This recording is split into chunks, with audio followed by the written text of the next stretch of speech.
मेरी मोहब्बत है इनसे, कोई समझता क्यों नहीं। जब मैं देश पार कर सकती हूँ इनके प्यार में, क्या इनकी भाषा मैं नहीं सीख सकती? तो भाषा सीखने में ज़्यादा अंतर नहीं है, थोड़ा थोड़ा शब्दों में फ़र्क है। जैसे उर्दू में लफ्ज़ कहते हैं और हिंदी में शब्द कहते हैं। पबजी, प्यार और पाकिस्तान, ये कहानी है उस सीमा की जो दो देशों की सीमा लांघ करके अपने प्यार के खातिर भारत पहुंची हैं, यानी कि सीमा हैदर, जो अब कहती है कि मुझे सीमा हैदर नहीं बल्कि सीमा सचिन बुलाया जाए। उनसे ही सीधे बात करते हैं। सीमा, देश के साथ साथ नाम भी बदल लिया आपने, कैसे आई भारत? भारत जैसे आई, सब सुन रहे हैं स्टोरियों में, ऐसे ही आई मैं भारत। ज़्यादा कुछ खास नहीं था, क्योंकि नेपाल और भारत के रिलेशन अच्छे हैं, तो इतना ज़्यादा पूछताछ नहीं हुई मैं। तो बाकी जब नेपाल तक मैं लीगल तरीके से आई थी, वीज़ा लगवा के, बाकायदा टिकट करवा के। जी। सीमा, और कोई परेशानी नहीं आई जब आप भारत के लिए एंट्री करनी थी नेपाल से? ऐसी कोई दिक्कत, ऐसी कोई परेशानी जब आपको लगा हो कि अब मेरा प्यार अधूरा रह जाएगा और मैं भारत में नहीं जा पाऊंगी? जब बॉर्डर से पहले डर लग रहा था, इनको मैंने कहा सचिन ऐसा ना हो मैं पीछे वापस भेज दे मुझे, और डर बहुत था। तो इन्होंने कहा ऐसा नहीं होगा। ये भी परेशान हो रहे थे यहाँ बैठ के, मैं भी बहुत परेशान थी, मेरे बच्चे बीमार हो गए थे। और जब बॉर्डर पे पहुँचे, नेपाल के बॉर्डर पे कोई पूछताछ नहीं हुई। इंडियन में एक ही ऑफिसर आए थे, क्योंकि आधी रात हो गई थी, ज़्यादा जाँच चूँच नहीं करी उन्होंने, बस। तो आप इस तरीके से भारत में दाखिल हो गई, लेकिन भारत में आने के बाद ये कहानी तो सबने सुन ली कि आप सचिन के लिए प्यार के खातिर अपना देश छोड़ करके दूसरे देश में आ गई, लेकिन लोग दूसरा एंगल भी जानना चाहते हैं, वो समझना चाहते हैं कि आपकी हिंदी इतनी अच्छी कैसे है जबकि आप सिंधी प्रांत से हैं। अरे मेरी मोहब्बत है इनसे, कोई समझता क्यों नहीं? जब मैं देश पार कर सकती हूँ इनके प्यार में, क्या इनकी भाषा मैं नहीं सीख सकती? इनका धर्म में नहीं सीख सकती? और दूसरी बात, हाँ, 3 साल हुए मेरे रिश्ते को, 2 साल हुए मैं हमारी गहराई को। 32 घंटे हमारी व्हाट्सएप पे कॉल चलती थी, ऐसा कोई मिनट जब तक फ़ोन ना बंद होता था हमारी कॉल कटती नहीं थी। तो सोचें, क्या हमारे मतलब मैं इनकी हिंदी नहीं सीख सकती? बिल्कुल। जब ये मेरी आधी भाषा सीख सकते थे, तो क्या मैं इनकी भाषा नहीं सीख सकती? बहुत इच्छा अच्छी लगती थी, बहुत इच्छा थी मेरे इंडिया आने की, तो मैं शौक़ था कि ये भाषा सीख सकूं। तो ये भाषा सीखने में ज़्यादा अंतर नहीं है, थोड़ा थोड़ा शब्दों में फ़र्क है। जैसे उर्दू में लफ्ज़ कहते हैं और हिंदी में शब्द कहते हैं, तो मैंने इस तरह चेंजिंग करी है। बाकी इतनी मतलब हिंदी उर्दू सेम है, ज़्यादा चेंजिंग नहीं है मैं। तो आपने प्यार के खातिर हिंदी तो सीख ली, हिंदुस्तानियों के दिल में भी आप उतर रही हैं, लेकिन सवाल दूसरे ये भी उठ रहे हैं क्योंकि आपका जो बैकग्राउंड है, एक तो वो पाकिस्तान का है, दूसरा आपके भाई को लेकर के कहा जा रहा है कि वो आईएसआई सेना में भी है। तो इस वजह से भी आप पर सवाल उठ रहे हैं। इसके बारे में आप कोई जवाब देना चाहेंगे, कुछ कहना चाहेंगे? लोग कह रहे हैं कि आप कहीं एजेंट तो नहीं है, उन्हें इस तरीके से भी डर सता रहा है। मेरे भाई कोई एसआई में नहीं है, वो छोटे से अभी फौज में 2022 में गए हैं, अभी वो पक्के कंफर्म ऑफिसर भी नहीं बने, बड़े ऑफिसर भी नहीं। उनकी 18,000 पाकिस्तानी सैलरी है, 2 गुना अगर 3 गुना कम किया जाए तो भारत के फिर बनेगी उनकी सैलरी।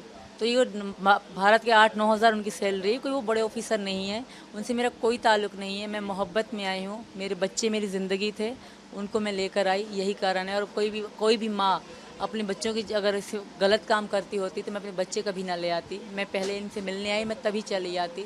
ऐसा कुछ भी नहीं है मैम, मैं सिर्फ प्यार में आई हूँ, और एक दिन सारी दुनिया, सारा भारत, सारा पाकिस्तान मानेगा। प्यार की खातिर देश को भी छोड़ दिया, लेकिन अपनों को भी कहीं ना कहीं छोड़ा है। जो आपके पूर्व पति कह सकती हूँ मैं, गुलाम हैदर, जो लगातार ये कह रहे हैं कि सीमा वापस आ जाए, बच्चे वापस आ जाए, उनसे क्या कहेंगी? उनको छोड़ने का मुझे कोई दुख नहीं है, क्योंकि उन्होंने कभी इतना प्यार नहीं दिया। बहनों को छोड़ने का दुख ज़रूर है, बहनें बहनें होती हैं। मुझे अपनी बहनें बहुत प्यारी हैं, छोटी बड़ी दोनों। और मेरी बहन को पता नहीं लड़का हुआ है कि लड़की, क्योंकि 9वां महीना वो प्रेग्नेंट थी। मैं उसके बच्ची के कपड़े तो उसको लेकर दे आई, पर वो अपनी भांजी देख ना आई। मेरी बेटियों को बहुत प्यार करती थी मेरी बहनें, तो बहनें बहनें होती हैं, उनकी याद आती रहेगी सारी ज़िंदगी। बहनों को कभी नहीं भूल सकती। बाकी पति फति की मुझे याद नहीं आती, क्योंकि मैं उनसे तंग थी, वो बहुत बुरे इंसान थे। अब अच्छा बनने का ढोंग कर रहे हैं मैम। ठीक है सीमा, और ये भी हम आपसे जानना चाहते हैं, आपने कौन सी क्लास तक पढ़ाई की और आप कौन कौन सी भाषा और बोल सकती हैं? हाँ, नॉर्मल वहाँ मैं सिंध ब्रांच से हूँ, सिंधी बोली जाती है। सिंधी और सराइकी और बलोची, इन 3 भाषाओं को जानती हूँ। वो हमारे गांव में आमतौर बोली जाती है। जी मैम, बाकी उर्दू तो सबको आती है। जी। कौन सी क्लास तक आपने पढ़ाई की? 5 तक करी है, वो भी घर में ही। सरकार की तरफ से टीचर भेजी जाती थी घरों में। बेनज़ीर भुट्टो जी जो वहाँ थी पहले, उनकी तरफ से टीचर भेजे जाते, उन्होंने मुझे पढ़ाया था, वहीं हम पढ़े थे, मैं, मेरी 2 बहनें भी। ठीक है सीमा, ये भी समझना चाहते हैं कि आपकी जो पासपोर्ट है उसको लेकर के कहीं ना कहीं कहा जा रहा है कि आपके पास कई देशों के पासपोर्ट है, क्या ऐसा भी है? और साथ ही ये भी कि आपके जो डॉक्यूमेंट्स है उसमें उम्र कुछ और है और आप अपनी असली उम्र कुछ और बताती है, ये वेरिएशन क्यों आता है? ये पाकिस्तान में आमतौर पे चलता है। जो 30 साल की हो खुद को 22 साल की बताती है, और आधार कार्ड क्योंकि आईडी कार्ड ही देखी जाती है, उसी पे एज का अंदाज़ा लगा जाता है। तो इसी कारण मेरे पापा ने मेरा बर्थ सर्टिफिकेट कम एज में बनवाया, कम एज वाला बनवाया था। मैंने यहाँ के जो कानून वाले जो भी थे उनको दोनों एज बताई थी। सर मेरे कागज़ों में ये लिखी गई है, पर रियल में मैं 27 साल की हूँ और मेरे पास किसी देश का कोई पासपोर्ट नहीं। मेरे पास 5 पासपोर्ट हैं, 4 बच्चों का, एक मेरा, वो पाकिस्तानी पासपोर्ट है। मेरे पासपोर्ट में 2 वीज़े हैं और उनमें बच्चों के में एक वीज़ा है। जी सर, धन्यवाद मैम। ठीक है सचिन, आप अब पूरी तरीके से रिलाय करती हैं, आप पर भरोसा करती हैं सीमा, ये भरोसा कहीं टूटेगा तो नहीं? और सवाल जो उठ रहे हैं आईएसआई एजेंट होने के, उस पर आप क्या कहेंगे? ये अगर एजेंट होती है, ठीक है, हम 2 महीने 1.5 महीने से आराम से कमरे में रह रहे थे, किसी को कानो कान खबर नहीं थी मैम। तो इसने बोला मैंने कि बच्चों को स्कूल पढ़ाने जाना है, कोई वकील से जानकारी कर लो। तो हम बोले सर कोर्ट गए थे, वकील के पास खुद ही अपने आप दोनों सलाह मिला के खुद ही गए थे, किसी को कानो कान खबर नहीं थी। हमने खुद बताया कि पासपोर्ट भी दिखाया, सब चीज़ दिखाया कि ये पाकिस्तानी है, बच्चों को स्कूल में डालना है, आधार कार्ड। वैधता चाहते हैं कहीं ना कहीं इस पूरे रिश्ते को कानूनी नाम दे करके। लेकिन सीमा, यहाँ पर सवाल ये भी उठ रहे हैं कि आपने अपनी संपत्ति शायद पाकिस्तान की बेची और उसके बाद आप आई, ये सच्चाई है या नहीं है? संपत्ति में क्या था, इतना सा घर था, यहाँ से कमरे तक घर था, इतना बड़ा घर नहीं था, वो मेरा था, मेरे नाम से था, तो वही मैंने बेचा। इसके अलावा कुछ नहीं। मेरी मम्मी का सोना ये रहा, एक ये है, एक ये छोटे हैं, एक रिंग है, वो रखी है अंदर। इसके अलावा कुछ भी नहीं था, ना कभी हैदर ने मुझे सोना बनवा के दिया, ना ही कुछ। और बाकी जो उनका सामान था, चीज़ें थी, फ्रिज एलडी वगैरह सब उनकी वहाँ घर में पड़ी हुई है।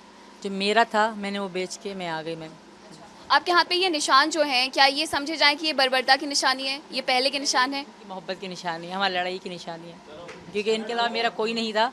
ये बिलोंग करते थे तो बहुत बुरा लगता था, तो मरने को मन करता था। ठीक है, तो आपने सुना सीमा को। सीमा साफ तौर पर ये कह रही हैं कि वो प्यार के खातिर अपने देश को छोड़ करके आई हैं। आईएसआई एजेंट की जो बात कही जा रही है उसे वो पूरी तरीके से झुठलाती हैं और कहती हैं कि मैंने प्यार के खातिर दूसरे देश की भाषा सीखी, और इतना ही नहीं, भाषा सीखने के साथ साथ मैंने उस देश को भी अपनाया है। वीडियो जर्नलिस्ट सीपी सिंह के साथ मैं Meenakshi rather, Republic Bharat, greater Noida, UP.